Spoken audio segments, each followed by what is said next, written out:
பாண்டிச்சேரிக்கு trip plan பண்றீங்களா? உங்க பாண்டிச்சேரியில ஃப்ரெண்ட்ஸ் அண்ட் ஃபேமிலியோட வந்து ஸ்டே பண்றதுக்கு ஒரு பிரீமியமான லக்ஸரி வில்லா தான் நம்ம Yash villa. Group stay, couple ஸ்டேக்கு ஏத்த மாதிரி இருக்க இந்த 3 BHK வில்லால இருக்க எல்லா ரூம்ஸ்லயும் ஏசி, டிவி, அட்டாச்ட் பாத்ரூம்னு ஃபுல்லி ஃபர்னிஷ் ஆகி ரொம்ப நீட்டா மெயின்டைன் பண்ணிட்டு இருக்காங்க. தேவைப்பட்டா சமைச்சுக்க கிச்சன்ல எல்லா யூட்டன்சில்ஸும் இருக்கு. அது மட்டும் இல்லங்க, ஆர்டர் பண்ணா homemade food, car and bike ரெண்ட்ஸ்க்கு கூட ரெடி பண்ணி கொடுக்கறாங்க. அது மட்டும் இல்லங்க, வாக்கபிள் டிஸ்டன்ஸ்ல veg and non-veg hotels, KFC chicken and super மார்க்கெட்ஸும் அவைலபிளா இருக்கு. உங்க வீக்கெண்ட இன்னும் வைப் ஆக்குறதுக்கு பிரைவேட் ஸ்விம்மிங் பூலும் இருக்குங்க. கார் பார்க்கிங் வசதியோட இருக்க நம்ம யாஷ் வில்லா பாண்டிச்சேரியோட சென்டர்ல இருக்கிறதுனால இங்க இருந்து 5 கிலோமீட்டர்ஸ்ல எல்லா டூரிஸ்ட் அட்ராக்ஷன்ஸையும் நீங்க ஈஸியா ரீச் பண்ணிடலாம். இன்னும் எங்க வெயிட் பண்ணிட்டு இருக்கீங்க? உடனே கால் பண்ணுங்க 9952421750. உங்க ஸ்டேவை கன்ஃபார்ம் பண்ணிக்கோங்க.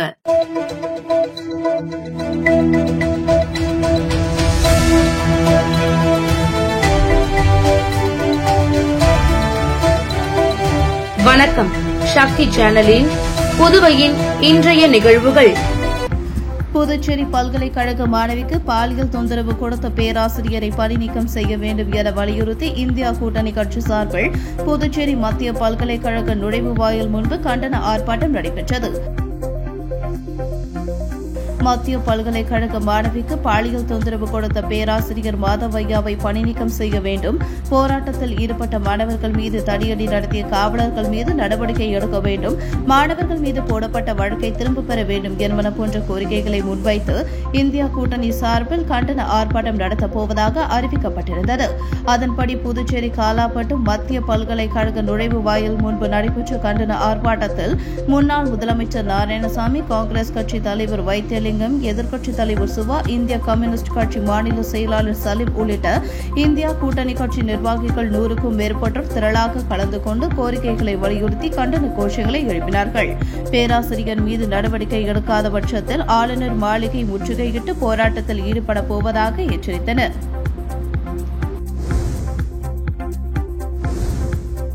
தற்காலிகமாக தேர்வு செய்யப்பட்ட கிராம நிர்வாக அதிகாரிகளுக்கான கணினி திறன் தேர்வு ஒத்திவைக்கப்பட்டுள்ளது.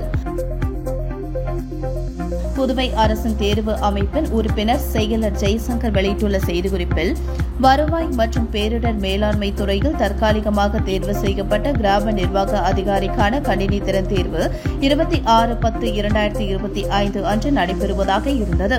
நிர்வாக காரணங்களால் இந்த தேர்வு 2/11/2025 அன்று நடைபெறும். மேலும் இதே துறையில் தற்காலிகமாக தேர்வு செய்யப்பட்டுள்ள கிராம உதவியாளருக்கான கணினி திறன் தேர்வு இதே நாளில் நடக்கும். மேலும் இந்த கணினி திறன் தேர்வு முடிந்த பிறகுதான் இறுதியாக தேர்வு செய்யப்பட்டோர் பட்டியல் வெளியிடப்படும். அதன் பிறகுதான் சான்றிதழ் சரிபார்ப்பு பணி நடக்கும். மேலும் இத்துறையில் தேர்வு செய்யப்பட்டுள்ள பல்நோக்கு பணியாளர்களுக்கு கணினி திறன் தேர்வு இல்லை.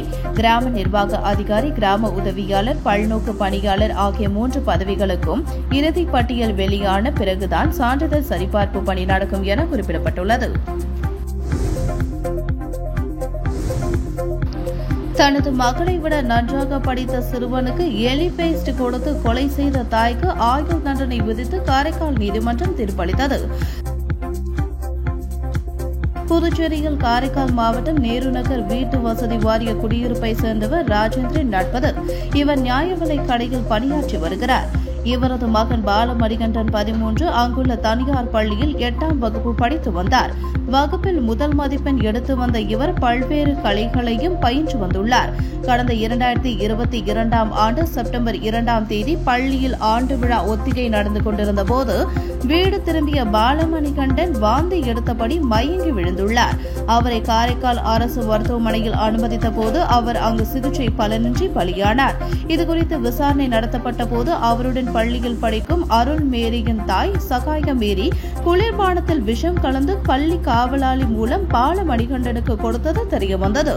உடனடியாக சகாய மேரி கைது செய்யப்பட்ட போதுதான் வகுப்பில் தன் மகளை விட பாலமணிகண்டன் நன்றாக படிப்பதால் படிப்பில் ஏற்பட்ட போட்டியால் சிறுவனை சக மாணவியின் தாய் கொலை செய்தது கண்டுபிடிக்கப்பட்டது. உடனடியாக அவர் கைது செய்யப்பட்டு புதுச்சேரி மகளிர் சிறைச்சாலையில் கடந்த 3 ஆண்டுகளாக அடைக்கப்பட்டுள்ளார். இதுகுறித்து நடந்து வந்த வந்த விசாரணையில் மகளை விட நன்றாக படித்த மாணவனை கொலை செய்த வழக்கில் சகாயம் மேரி விக்டோரியாவுக்கு ஆயுள் தண்டனை விதித்து காரைக்கால் நீதிமன்றம் உத்தரவு பிறப்பித்துள்ளது. இன்னொரு அதே பள்ளியில் அருள்மேரி என்று படிக்கக்கூடிய பெண்ணின் தாய் கொடுத்துள்ளார். ஏன் கொடுத்துள்ளார் என்றால், இந்த பாலமணிகண்டன் படிப்பு, விளையாட்டு, கலை எல்லாவற்றிலும் சிறப்பாக இருப்பார், முதலிடத்தை பெறுவார். அந்த போட்டி பொறாமையின் காரணமாக இந்த அருள்மேரியின் தாய் சகாயராணி விக்டோரியா, இந்த வழக்கின் குற்றவாளி, 2 ஃப்ரூட்னிக் பாட்டிலில் விஷம் கலந்து அதை ஸ்கூல் வாட்ச்மேனிடம் கொடுத்து பாலமணிகண்டனுக்கு அவர் தாயார் கொடுத்ததாக சொல்லி கொடுத்து சென்று விட்டார். பாலமணிகண்டனும் தாயார் தான் கொடுத்திருப்பார் என்று நினைத்து அதை அருந்திவிட்டார். அருந்திவிட்டு வீட்டுக்கு சென்றவுடன் அவருக்கு வாந்தி, மயக்கம் மற்றும் டயரியா போன்ற விஷயங்கள் நடந்துள்ளது. அதுக்கு பிறகும் இவங்க கல் நெஞ்சமா இவங்க சொல்லவே இல்லை. அதுக்கப்புறம் சுகபேதி மாத்திரை தான் கொடுத்தேன் அதுல கலந்து அப்படின்னு சொல்றாங்க. அந்த அடிப்படையில விசாரணையும் மெடிக்கல் ட்ரீட்மெண்ட்டும் போயிட்டு இருக்கும்போது கடைசியில இவங்க எலி மருந்து கொடுத்திருக்காங்கன்ற விவரம் அப்போ தெரியல. அதனால 3/9/2022 அந்த பையன் இறந்துட்டார். பையன் இறந்த பிறகு இந்த கோர்ஸ் ஆஃப் இன்வெஸ்டிகேஷனும் இதே ரீதியில தான் போயிட்டு இருக்கு. சுகவேதி மாத்திரை தான் கலந்து கொடுத்தாங்கன்ற. அதுக்கப்புறம் 14/9/2022 முன்னாடி அந்த இதயம் மளிகை கடைன்னு ஒருத்தர் நடத்திட்டு இருக்கார், ஜெகபிரசாதி. அவர் தன்னோட கடையில இந்த அம்மா எலி மருந்து வாங்கி போயிடுச்சு அப்படின்ற விவரத்தை அப்புறமா சொல்றாரு. ஏன்னா வைத்திலிங்கம் எம்பி மீதான எனது குற்றச்சாட்டுகளை நிரூபிக்க தேவையான ஆதாரங்களுடன் தயாராக உள்ளதாக முன்னாள் அமைச்சர் மல்லாடி கிருஷ்ணராவ் சவால் விடுத்துள்ளார். புதுச்சேரி அரசின் டெல்லி சிறப்பு பிரதிநிதி மல்லாடி கிருஷ்ணராவ் வெளியிட்டுள்ள வீடியோ பதிவில், ஏனாமிற்கு வருகை தந்த காங்கிரஸ் தலைவர் வைத்திலிங்கம் என் மீது பல்வேறு குற்றச்சாட்டு கூறி வீடியோ வெளியிட்டிருந்தார். அதற்கு நான் என் மீதான குற்றச்சாட்டுகளை ஆதாரத்துடன் மறுக்க தயாராக உள்ளதாக பதில் வீடியோ வெளியிட்டேன். இந்நிலையில் காங்கிரஸ் எம்எல்ஏ வைத்தியநாதன் எனது சொத்து விவரங்கள் குறித்து கேள்வி எழுப்பியுள்ளதோடு CSR நிதியை தவறாக பயன்படுத்தியதாக குற்றம் சாட்டியுள்ளார். எனது பெயரிலும் எனது மனைவி பெயரிலும் உள்ள சொத்துக்களின் பத்திரங்களுடன் வந்துள்ளேன். வைத்தியலிங்கமும் வைத்தியநாதனும் இருவரும் சேர்ந்தோ அல்லது தனித்தனியே எங்கே அழைத்தாலும் விவாதிக்க தயார். என் மீதான குற்றச்சாட்டுகளுக்கு நான் பதில் கூறுகிறேன். CBI விசாரணைக்கும் நான் தயார். நான் கூறுவது தவறு என்பதை நிரூபித்துவிட்டால் எந்த தண்டனைக்கும் நான் தயார். உங்களின் பதிலுக்காக நான் காத்திருக்கின்றேன். பத்திரிகையாளர்களுடன் பேசி கூட்டத்திற்கு ஏற்பாடு செய்யுங்கள் என கூறியுள்ளார். காங்கிரஸ் தலைவர் வைத்தியலிங்கத்திற்கும் முன்னாள் அமைச்சரும் தற்போதைய புதுச்சேரி அரசின் டெல்லி பிரதிநிதியுமான மல்லாடி கிருஷ்ணராவிற்கும் இடையே நடைபெற்று வரும் வீடியோ பதிவு மோதல் அரசியல் வட்டாரத்தில் பரபரப்பை ஏற்படுத்தியுள்ளது.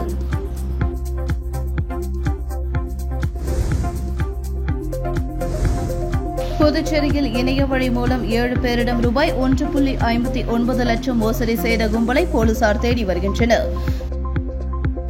முத்திரையார் பாளையத்தை சேர்ந்த பெண் இன்ஸ்டாகிராமில் குழந்தைகள் பயன்படுத்தும் படங்கள் தொடர்பான பொருட்கள் விளம்பரத்தை பார்த்து ஆர்டர் செய்து 76,499 ரூபாய் ஏமாந்தார். தொண்டமானத்தை சேர்ந்தவர் 13,784, முத்திரையார் பாளையம் நபர் 21,478, சண்முகாபுரம் நபர் 24,000, உப்பளம் நபர் 5,993, லாஸ்பேட்டை நபர் 12,600, தர்மபுரியை சேர்ந்தவர் 5,000 என 7 பேர் மோசடி கும்பலிடம் 1,59,354 ரூபாய் ஏமாந்தனர். சைபர் கிரைம் போலீசார் வழக்கு பதிந்து விசாரிக்கின்றனர்.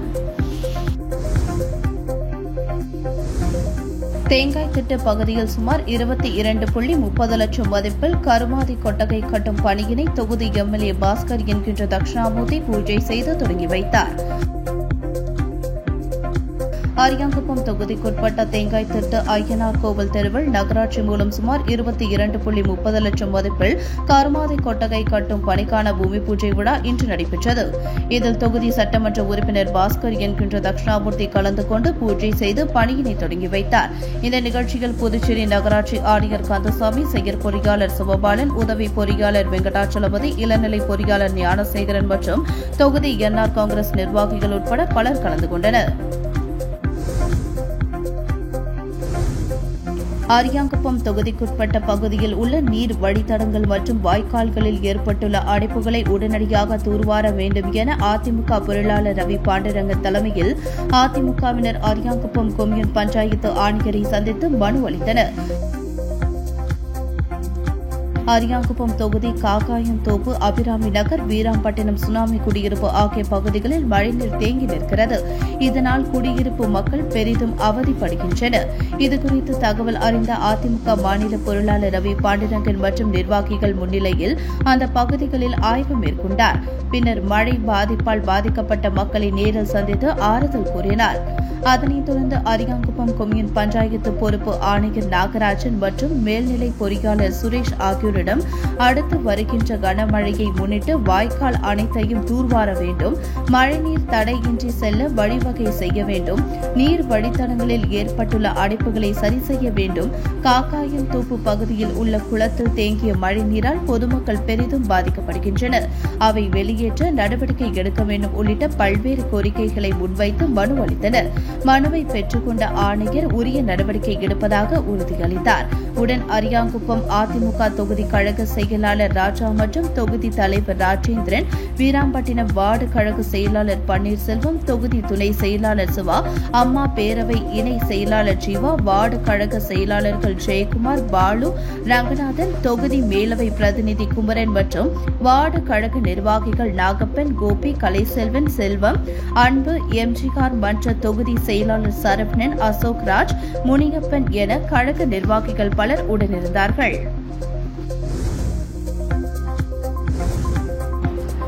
வீட்டூர் அணை திறப்பு காரணமாக சங்கராபரணி ஆற்றில் வெள்ளப்பெருக்கு ஏற்பட்டுள்ளதால் கரையோர கிராமங்களுக்கு வெள்ள அபாய எச்சரிக்கை விடுக்கப்பட்டுள்ளது.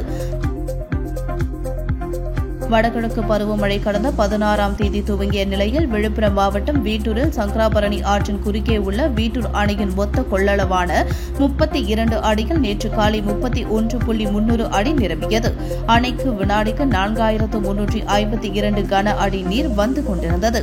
அணையின் பாதுகாப்பு கருதி மதியம் 12 மணி முதல் வினாடிக்கு 657 கன அடி நீர் வெளியேற்றப்பட்டது.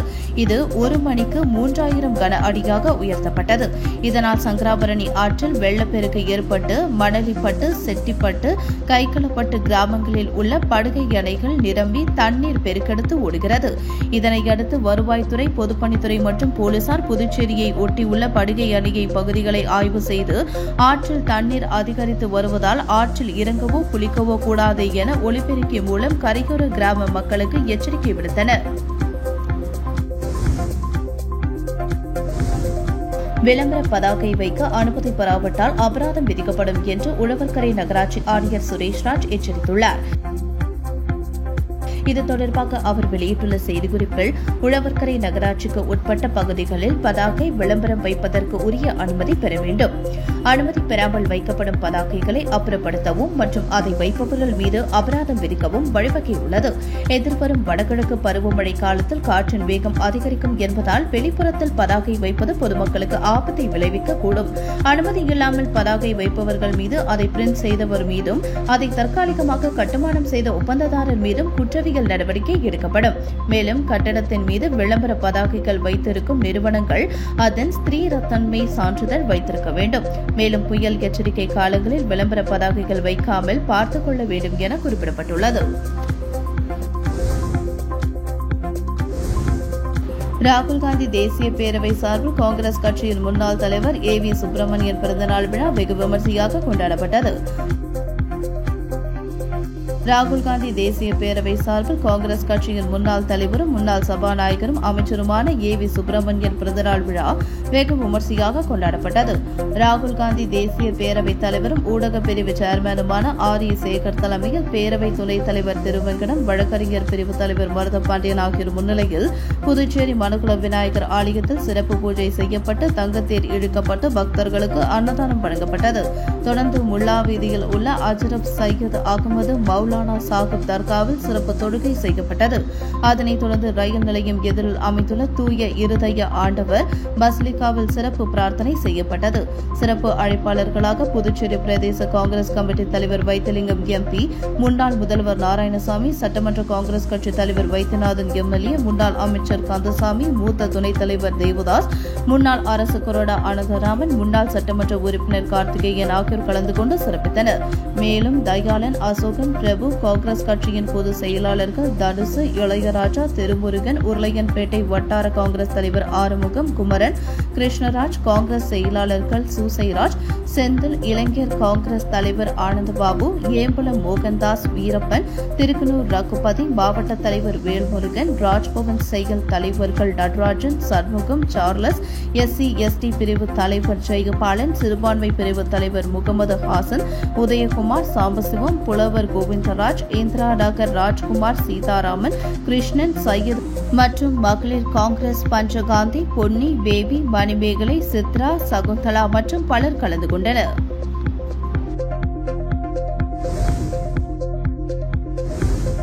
ஆந்திர மாநில எல்லையில் காரைக்கால் மீனவர்கள் மீன்பிடிக்கக் கூடாது என்றும் உத்தரவை மீறும் மீனவர்களுக்கு ரூபாய் 5 லட்சம் அபராதம் விதிக்கப்படும் என காரைக்காலில் நடைபெற்ற மீனவர் பஞ்சாயத்தில் தீர்மானம் நிறைவேற்றப்பட்டது. காரைக்கால் மாவட்ட மீனவர்கள் ஆலோசனைக் கூட்டம் இன்று காரைக்கால் மீன்பிடி துறைமுகத்தில் நடைபெற்றது. இதில் காரைக்கால் மேடு, கிளிஞ்சல் மேடு, பட்டினச்சேரி, மண்டபத்தூர் உள்ளிட்ட 11 மீனவ கிராம பஞ்சாயத்து பிரதிநிதிகள் கலந்து கொண்டனர். கூட்டத்தில் ஆந்திர மீனவர்கள் பிடித்து வைத்துள்ள காரைக்கால் மீனவர்களின் படகுகளை மீட்பது மற்றும் காரைக்கால் முதல் ராமேஸ்வரம் வரை கடலோர பகுதியில் பிரச்சினைகள் ஈற்று மீன்பிடிப்பது குறித்தும் ஆலோசிக்கப்பட்டது. மேலும் காரைக்கால் மாவட்ட மீனவர்கள் ஆந்திரா மாநில கடல் எல்லையில் மீன்பிடிக்கக் கூடாது என தீர்மானம் நிறைவேற்றப்பட்டது. இந்த தீர்மானத்தை பின்பற்றாத விசைப்படகு உரிமையாளர் மீது காரைக்கால் மீனவர் பஞ்சாயத்தார்கள் 5 லட்சம் அபராதம் விதித்து நடவடிக்கை எடுக்கப்படும் என எச்சரிக்கை விடுத்தனர். காரைக்கால் முதல் ராமேஸ்வரம் வரை 5 நாட்டிக்கல் மைல் தொலைவில்தான் காரைக்கால் மாவட்ட மீனவர்கள் மீன்பிடிக்க வேண்டும் என்றும் முடிவு எடுக்கப்பட்டுள்ளது. செல்லிப்பட்டு படுகை அணை கடந்த 2 ஆண்டுகளுக்கு முன்பு உடைந்தும் சரி செய்யப்படாததால் தற்பொழுது வீட்டூர் அணை திறக்கப்பட்ட நிலையில் நீர் தேக்கமின்றி வீணாக கடலில் கலப்பதாக விவசாயிகள் குற்றம் சாட்டியுள்ளனர். விழுப்புரம் மாவட்டம் வீட்டூர் அணையில் நீர்மட்டம் உயர்வால் விழுப்புரம் மாவட்ட ஆட்சியர் அறிவித்ததன்படி வீட்டூர் அணையில் இருந்து சுமார் 5647 கன அடி நீர் திறக்கப்பட்ட நிலையில் சங்கராபரணி ஆற்றில் நீர்வரத்து அதிகரித்து நீர் ஆர்ப்பரித்து ஓடியது. மேலும் 10 கண அருகே உள்ள செல்லிப்பட்டு கிராமத்திற்கு பெருமை சேர்த்த வகையில் பிரெஞ்சு காலத்தில் கட்டப்பட்ட சங்கராபரணி ஆற்று செல்லிப்பட்டு படுகை அணை கடந்த 2 ஆண்டுகளுக்கு முன்பாக பழுதடைந்த நிலையில் அணையின் நடுவே உடைப்பு ஏற்பட்டு சரி செய்யப்படாததால் தற்பொழுது வீட்டூர் அணை மற்றும் சுற்று வட்டார பகுதிகளில் உள்ள குளம் குட்டை நிரம்பிய நீரும் வீணாக கடலில் கலப்பதாக விவசாயிகள் மற்றும் அப்பகுதி மக்களிடையே பெரும் சோகத்தை ஏற்படுத்தியுள்ளது. மேலும் இந்த படுகை அணை சுற்றுலா தலமாக இருந்ததாகவும் புதுச்சேரி மற்றும் தமிழகம் மற்றும் பல்வேறு மாநிலங்களில் இருந்து ஏராளமான சுற்றுலா பயணிகள் நேரில் வந்து படுகை அணையை கண்டு களித்து ரசித்ததாகவும் தற்பொழுது படுகை அணை உடைந்துள்ளதால் சுற்றுலா பயணிகள் நேரில் வந்து ரசிக்க முடியாமல் ஏமாற்றத்துடன் செல்வதாகவும் மேலும் விவசாயத்திற்கு இந்த படுகை அணை நீர் சேமிப்பு மிக உதவியாக இருந்ததாகவும் தற்பொழுது நீர் சேமிப்பதற்கான வழி இல்லாததால் விவசாயம் பயிர் செய்வது பெரும் கேள்விக்குறியாகி உள்ளதாக விவசாயிகள் தெரிவித்தனர். கழிவுநீர் ஓட்டத்துக்கு தடையாக வாய்க்கால் நடுவே கட்டப்பட்டுள்ள கட்டண கழிப்பிடத்தை அகற்ற வேண்டும் என பாஜக முன்னாள் மாநில பொதுச் செயலாளர் ரவிச்சந்திரன் வலியுறுத்தியுள்ளார். இது தொடர்பாக கவர்னருக்கு அவர் அனுப்பியுள்ள மனுவில் அதித்தி ஓட்டல் அருகே உள்ள பாலத்தின் அடியில் வாய்க்காலின் நடுவே புதுச்சேரி நகராட்சியின் மூலம் கட்டண கழிப்பிடம் கட்டப்பட்டுள்ளது. இதனால் கழிவுநீர் தடையின்றி செல்ல முடியாமல் அடைப்பு ஏற்படுகிறது. இதன் காரணமாக ரெயின்போ நகர், கிருஷ்ணா நகர், எழில் நகர், வசந்தம் நகர், சூரியகாந்தி நகர், தேவிகி நகர், சங்கரதாஸ் சுவாமிகள் நகர், செந்தாமரை நகர் ஆகிய பகுதிகளில் தண்ணீர் தேங்கிவிடுகிறது. ஆகையால் வாய்க்காலின் நடுவே கட்டப்பட்டுள்ள செயல்படாத கட்டண கழிப்பிடத்தை போர்க்கால அடிப்படையில் அகற்றி வாய்க்காலை தூர்வார நடவடிக்கை எடுக்க வேண்டும் என குறிப்பிடப்பட்டுள்ளது. புதுச்சேரி மாநிலம் பயன்படுத்திய கார் வியாபாரிகள் மற்றும் ஆலோசகர்கள் நலசங்கத்தின் 3ஆம் ஆண்டு விழாவில் சிறப்பு விருந்தினராக SP ரகுநாயக்கன் கலந்து கொண்டு நலத்திட்ட உதவிகளை வழங்கினார். புதுச்சேரி மாநிலம் பயன்படுத்திய கார் வியாபாரிகள் மற்றும் ஆலோசகர்கள் நல சங்கத்தின் 3ஆம் ஆண்டு தீபாவளி நலத்திட்ட உதவிகள் வழங்கும் விழா வில்லியனூரில் உள்ள தனியார் திருமண மண்டபத்தில் நடைபெற்றது. சங்கத்தின் தலைவர் வேல்முருகன் தலைமையில் நடைபெற்ற விழாவில் செயலாளர் திருநாவுக்கரசு, பொருளாளர் முருகன் ஆகியோர் முன்னிலை வகித்தனர். விழாவில் சிறப்பு விருந்தினராக SP ரகுநாயகன், சென்னை உயர்நீதிமன்றத்தில் புதுச்சேரி அரசு கூடுதல் வழக்கறிஞர் ராமச்சந்திரமூர்த்தி ஆகியோர் கலந்து கொண்டு சங்க உறுப்பினர்களுக்கு நலத்திட்ட உதவிகள் வழங்கி சிறப்பித்தனர். இந்த விழாவில் துணை செயலாளர் பார்த்திபன், துணை பொருளாளர் சரவணன் உட்பட சங்க நிர்வாகிகள் மற்றும் உறுப்பினர்கள் திரளாக கலந்து கொண்டனர். தொடர் கனமழையால் உசுட்டேரி நீர்மட்டம் கிடுகிடு என உயர்ந்து வருகிறது. புதுச்சேரி மாநிலத்தின் பெரிய ஏரியாக உள்ளது உசுட்டேரி. ஏரியில் நீர்மட்டம் முழு கொள்ளளவு உயரம் 1.5 மீட்டர் ஆகும். நேற்று முன்தினம் இரவு பெய்த தொடர் கனமழையால் சுற்று வட்டார பகுதிகளில் இருந்து மழைநீர் உசுட்டேரிக்கு வந்தது. இதனால் நேற்று முன்தினம் 2.38 மீட்டராக இருந்த நீர்மட்டம் நேற்று மாலை 6 மணி அளவில் 2.68 மீட்டராக உயர்ந்துள்ளது. ஒரே நாளில் ஏரியின் நீர்மட்டம் 30 சென்டிமீட்டர் 1 அடி உயர்ந்துள்ளது. இதனால் உசுட்டேரி கடல் போன்று காட்சியளிக்கிறது. தற்பொழுது வீட்டூர் அணை திறக்கப்பட்டு சங்கராபரணி ஆறு வழியாக வீட்டூர் அணை நீர் சுத்துக்கேணி படுகை அணை நிரம்பி வாய்க்கால் வழியாக உசுட்டேரிக்கு வர துவங்கியுள்ளது. இதனால் ஓரிரு நாட்களில் ஏரி முழு கொள்ளளவை எட்டிவிடும். நீர்வரத்து அதிகரித்து வருவதால் பொதுப்பணித்துறை உதவி பொறியாளர் லூயி பிரகாசம் தலைமையில் இளநிலை பொறியாளர் சிரஞ்சீவி மேற்பார்வையில் ஊழியர்கள் இரவு பகலாக உசுட்டேரியை கண்காணித்து வருகின்றனர். புதுச்சேரி மாநிலத்தின் பெரிய ஏரியாக உள்ளது உசுட்டேரி. ஏரியில் நீர்மட்டம் முழு கொள்ளளவு உயரம் 3.5 மீட்டர் ஆகும். நேற்று முன்தினம் இரவு பெய்த தொடர் கனமழையால் சுற்றுவட்டார பகுதிகளில் இருந்து மழைநீர் உசுட்டேரிக்கு வந்தது. இதனால் நேற்று முன்தினம் 2.38 மீட்டராக இருந்த நீர்மட்டம் நேற்று மாலை 6 மணி அளவில் 2.68 மீட்டராக உயர்ந்துள்ளது. புதுச்சேரியில் தீபாவளி முடிந்த பிறகும் இலவச அரிசி மற்றும் தீபாவளி பரிசு பொருட்கள் வழங்காத அரசை கண்டித்து நெல்லித்தோப்பில் உள்ள நியாய விலை கடையை பொதுமக்களுடன் முற்றுகையிட்டு கடைக்கு பூட்டு போட்டு போராட்டம் நடத்தியதால் பரபரப்பு ஏற்பட்டது. புதுச்சேரியில் அரசு சார்பில் ரேஷன் கடைகள் மூலமாக மாதந்தோறும் இலவச அரிசி வழங்கப்பட்டு வருகிறது. 3 மாதமாக வழங்கப்படாமல் உள்ள அரிசி தீபாவளிக்கு முன்பாக வழங்கப்படும் என அரசு அறிவித்தது. மேலும் பொதுமக்களுக்கு தீபாவளி பரிசாக ரேஷன் கடையில் இலவச பொருட்கள் ஒரு சில தொகுதிகளில் வழங்கப்பட்டு வருகிறது. பல்வேறு தொகுதிகளில் உள்ள ரேஷன் கடைகளில் இலவச பொருட்கள் தீர்ந்துவிட்டதால் வந்தவுடன் வாங்கிக் கொள்ளுமாறு நியாய விலை கடை ஊழியர்கள் தெரிவித்துள்ளனர். இது மட்டுமல்லாமல் அறிவிப்பு பலகையிலும் ஒட்டப்பட்டுள்ளது.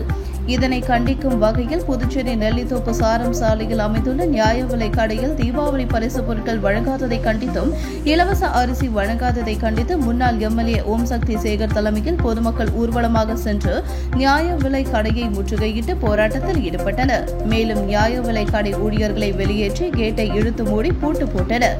உடனே அங்கு பாதுகாப்பு பணியில் இருந்த உருளையன்பேட்டை போலீசாரிடம் முன்னாள் MLA ஓம் சக்தி சேகர் சாவியை ஒப்படைத்தார். இதனால் அப்பகுதியில் சிறிது நேரம் பரபரப்பு ஏற்பட்டது. தொடர்ந்து செய்தியாளர்களிடம் பேசிய முன்னாள் MLA ஓம் சக்தி சேகர், கடந்த சில மாதங்களால் நெல்லித்தோப்பு தொகுதியில் இன்று வரை நியாய விலை கடையில் இலவச அரிசி வழங்கவில்லை. மேலும் தீபாவளிக்கு அறிவிக்கப்பட்ட இலவச தொகுப்பும் இன்று வரை வழங்கவில்லை. எந்தொரு பொருளும் இல்லாத நியாய விலை கடை எதற்கு என்றும் மாதந்தோறும் எதற்கு வாடகை தொகை செலுத்த வேண்டும். எனவே பொருட்கள் விரைவில் வழங்கவில்லை என்றால் மாநிலம் தழுவிய போராட்டம் நடத்தப்படும் என கூறினார். உங்கள் சக்தி சேனலின் புதுவையின் அன்றாட நிகழ்வுகளை உடனுக்குடன் தெரிந்து கொள்ள சக்தி சேனல் புதுச்சேரி யூடியூப் சேனலை சப்ஸ்கிரைப் செய்து கொள்ளுங்கள். மறக்காமல் பெல் பட்டனையும் கிளிக் பண்ணுங்க. ஷேர் பண்ணுங்க, லைக் பண்ணுங்க. உங்கள் சக்தி சேனல்.